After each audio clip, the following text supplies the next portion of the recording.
Hi, this is Dr. Rick Hofer.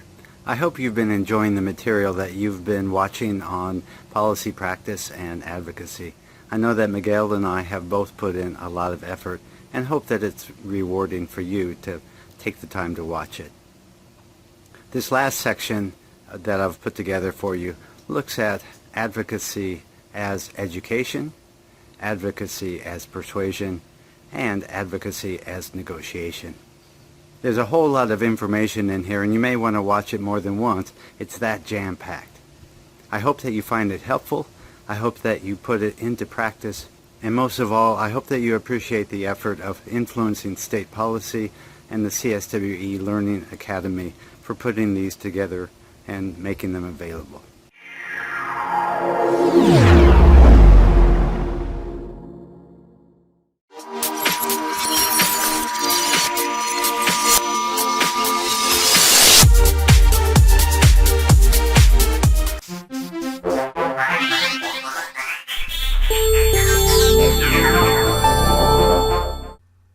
Without further ado, let's go with education in advocacy and policy practice. We're going to start off with a few quotes. Nelson Mandela said, "Education is the most powerful weapon which you can use to change the world." He was an advocate, wasn't he? He was a world-changing advocate. So I think that we can learn from him that education is not just in the classroom. It's a powerful weapon, and we can use it to change the world. Education is not lobbying. I know this for a fact. It happened to me. I was teaching a course on advocacy, and my students were interviewed for the student newspaper about how they were having this great class and they were going to go down to Austin and lobby, and that they were so excited about that. Well, my boss, the dean, got a hold of this, and he said, "Rick, you can't do that. You can't let your students go lobbying." And I said, "Oh, okay. Why not?" And he said, "Well, it's against the state law." I said, "Well, didn't I just read that the university president is going down to Austin to ask for more money in the university budget?" He said, "Well, yes, of course, but that's not lobbying. That's education." So when you tell people about the facts, and when you tell people about things that more money could buy, that's not necessarily lobbying, and it's not against the law. It's education. Words have power. I think sometimes we talk so much that we forget that if we use words strategically in an educational sense, we can have real power and make real changes. Education changes people from the inside. It's not coercion. It's not harsh. Education changes people from the inside. They think differently because of the information that they've had. And this is one of the ways that education is so powerful. It's not coercive. It changes people, but it does it without force. Education also isn't scary. It's providing information and context. And the reason I think this is important is because a lot of people I know don't want to lobby. They think of lobbying as scary. But if you talk to them about education, isn't that something that you could do? You're happy to educate people. You tell them the stories from your life. You tell them the story from your practice. You tell them stories from your situation and your clients' situations. You're educating. That's not scary. It's not lobbying, and it may change the people you're talking to from the inside when you can change their mind by providing information. Education can be one-to-one communication, just like you're sitting across the desk from your boss and you're telling her what your situation is like. Or you're talking to the aide to the state legislator and you're saying, "You know what, my clients are experiencing this and this and this." That's not scary. It's just one-to-one. You're just talking and sharing information. On the other hand, education can be one-to-many communication. Just as this young woman is talking to a group of legislators or city council members all at once, she's doing that on a one-to-many basis. There are other ways to do one-to-many communication as well. You can write things, you can videotape things, you can put them on the web. There's lots of different ways to educate. The key thing is that education replaces ignorance with information. Education efforts by advocates assume that the target is interested and willing to act on new information. It could be that the person that you're trying to get to change his or her mind by providing information and by educating is unwilling to accept new information. That person may have his or her mind made up entirely and be unwilling to change. In that case, education is not going to be a very effective advocacy strategy.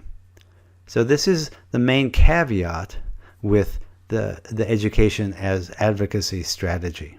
If they are totally unwilling under any circumstance to change their mind, move on. Try someone else, try a different method. Now let's talk about different ways to actually do education. One of them is called the stages of change approach, or the trans-theoretical model. This is a model of intrapersonal change that is frequently taught in schools of social work. It's not very often talked about in the way that I approach it, which is as an advocacy effort. The stages of change model by Prochaska and Norcross have many different stages, and they all lead to the potential of change in a person's behavior. This was originally tested in things like smoking cessation, where everyone knows that smoking is bad for you, but that doesn't mean that people actually stop smoking just because they have that general idea. People start off in a pre-contemplation stage. In this stage, they're not thinking about their unhealthy behavior and they have no intention to change. It could be, for example, that they're smoking, they're okay with smoking, the people around them smoke, no one thinks it's a bad idea, so they're not even thinking about changing this unhealthy behavior.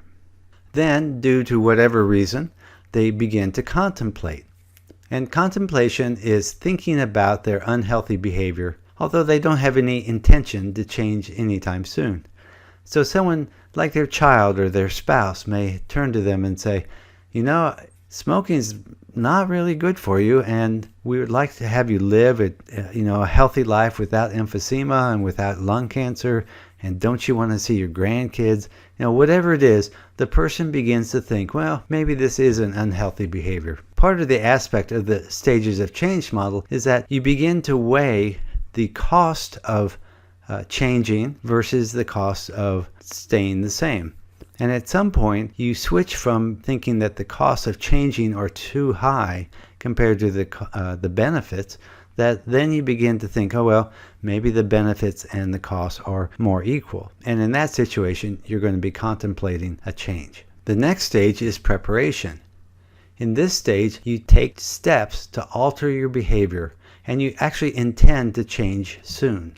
Now, the way that I want to tie this back to advocacy is that the target of your advocacy is probably in a pre-contemplation stage when you begin. They don't realize that the policy decisions that they're made or have made in the past have been unhealthy for members of their constituency. And so you need to inform them and educate them and get them away from not contemplating the dangers of the decisions that they've made, moving them from the pre-contemplation to the contemplation stage. And then if you can move them along the path that way, then you need to begin to prepare them in order to make that actual behavior change.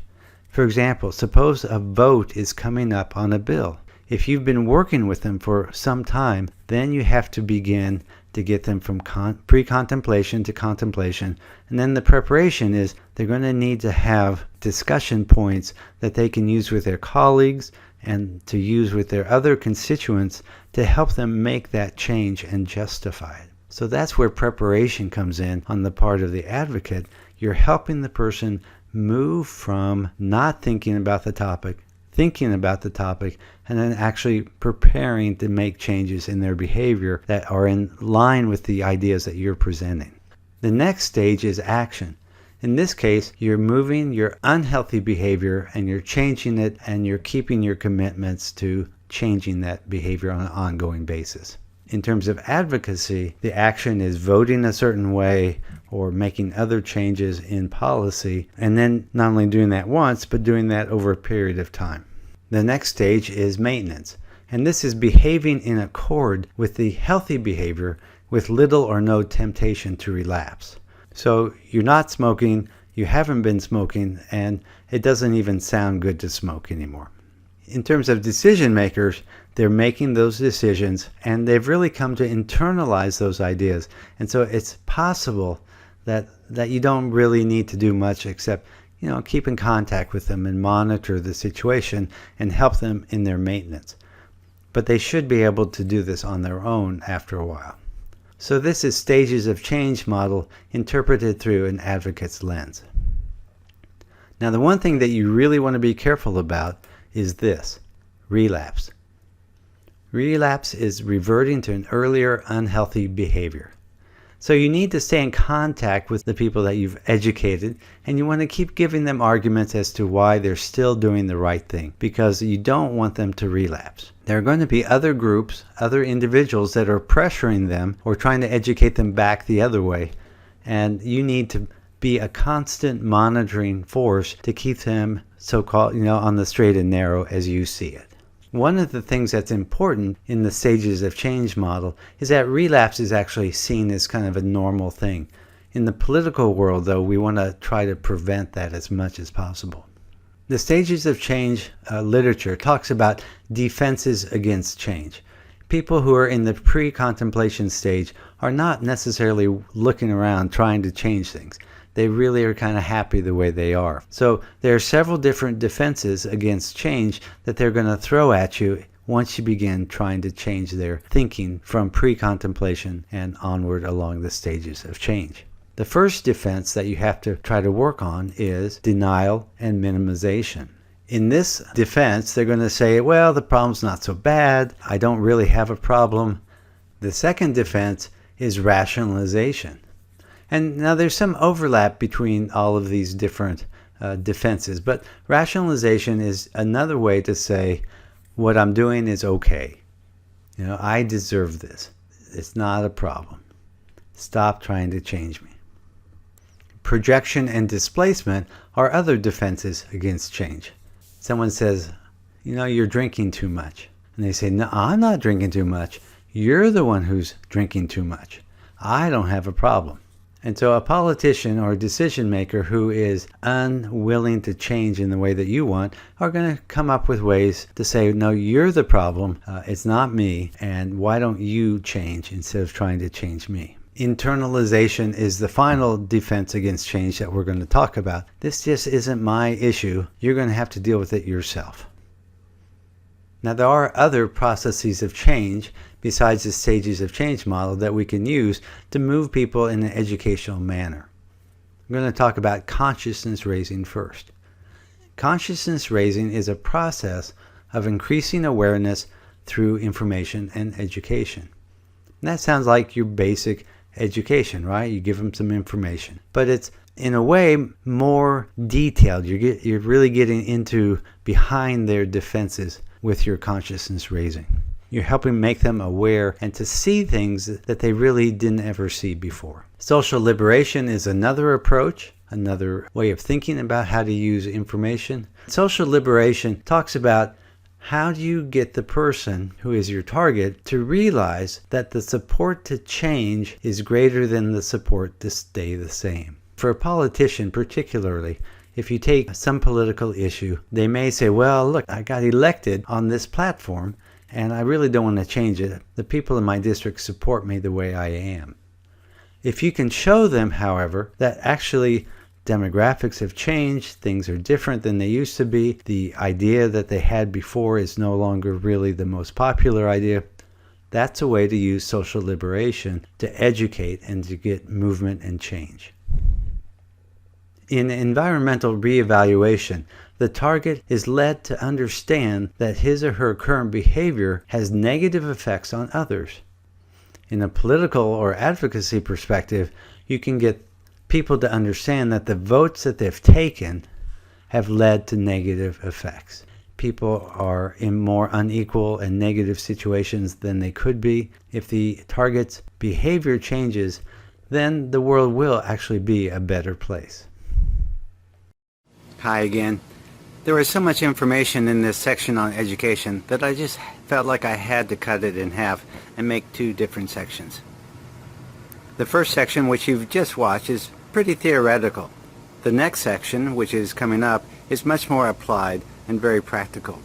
At the end, you'll have a lot of exercises that you can do, and also some very clear and specific techniques to apply the educational perspective to advocacy.